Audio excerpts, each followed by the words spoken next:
Artinya apa? Jangan bersekutu, jangan sharing-sharing. Tuhan yang bilang, karena sudah tahu firman, sudah saudara, gak bisa malah usir lagi. Ayat 13, usir ayat 13. Ya? Mereka yang berada di luar jemaat akan dihakimi Allah. Usirlah orang yang melakukan kejahatan dari tengah-tengah kamu. Makanya kalau saudara mau dasar dipakai Tuhan harus seperti Yosua, tegas sama mereka. Dia bilang, kawan atau lawan? Yosua 5 ayat 13. Harus tegas. Kalau nggak saudara masuk lagi itu, rusak hidupmu nanti. Ya. Ketika Yosua dekat Yeriko, ia melayangkan pandangannya.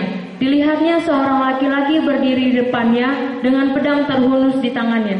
Yosua mendekatinya dan bertanya kepadanya, kawankah engkau atau lawan? Sama kayak saya dulu, sebelum saya digulita tahun 2007, berkat saya berkelimpahan. Banyak kali kawan-kawan Kristen ikut saya melayani Tuhan. Tapi setelah digulita, lari semuanya. Tapi sekarang saya ambil kembali perusahaan. Sekarang saya bilang, kawan atau lawan? Harus. Makanya sama kayak Pak Sri tadi bersaksi. Bagaimana dia dikucilkan dulu sebelum pindah sini. Memang orang terus menderita. Tapi harus tegas, kawan atau lawan. Kalau kompromi, coba kita lihat 2 Korintus 6 ayat 14. Bagaimana kalau kompromi? Padat ya. Janganlah kamu merupakan pasangan yang tidak seimbang dengan orang-orang yang tak percaya. Makanya nggak boleh, harus seimbang. Anak-anak di sini saya lihat banyak. Nah sekarang kau cari pasangan harus seimbang, harus seiman. Kenapa? Karena firman Tuhan berkata, yang setia sejati aja bisa disesatkan. Apalagi kita yang tanggung-tanggung. 2 Korintus 11 ayat 3. 2 Korintus 11 ayat 3. 2 Korintus 11 ayat 3. Kita lihat ya. Tetapi aku takut kalau pikiran kamu disesatkan dari kesetiaan yang sejati kepada Kristus. Makanya yang setia sejati aja bisa disesatkan. Yang setia sejati bisa disesatkan. Apalagi jadi seperti ini, segini pun belum setianya. Maka ada jangan main-main. Lihat cowokmu sekarang atau pacarmu pemuda. Lihat, cek hari ini. Yang bilang aku udah berani Tuhan, nanti kutarik dia. Tidak bisa. Harus seiman, harus sepadan. Dengar ada gadis, kalau kau punya pacar sekarang yang tidak seiman, pagi ini ambil tindakan, putuskan. Ya, jangan coba itu.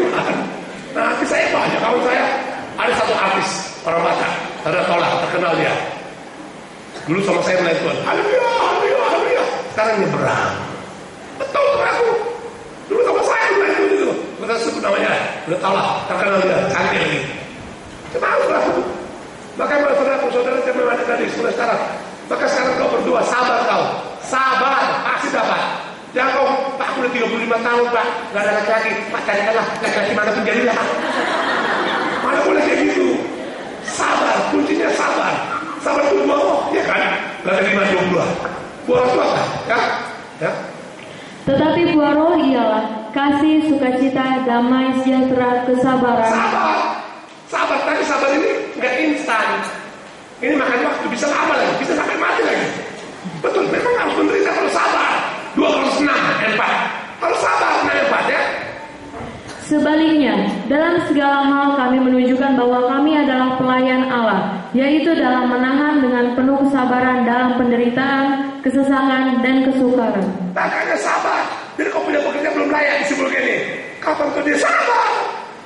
Sabar, nggak perlu dapat pasangan dia sabar. Belum sembuh, sabar.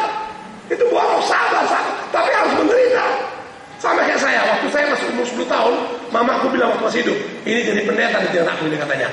Dia luar rupanya sampai meninggal nggak bertobat-tobat juga saya. Tapi setelah meninggal, buktinya saya hamba Tuhan lagi.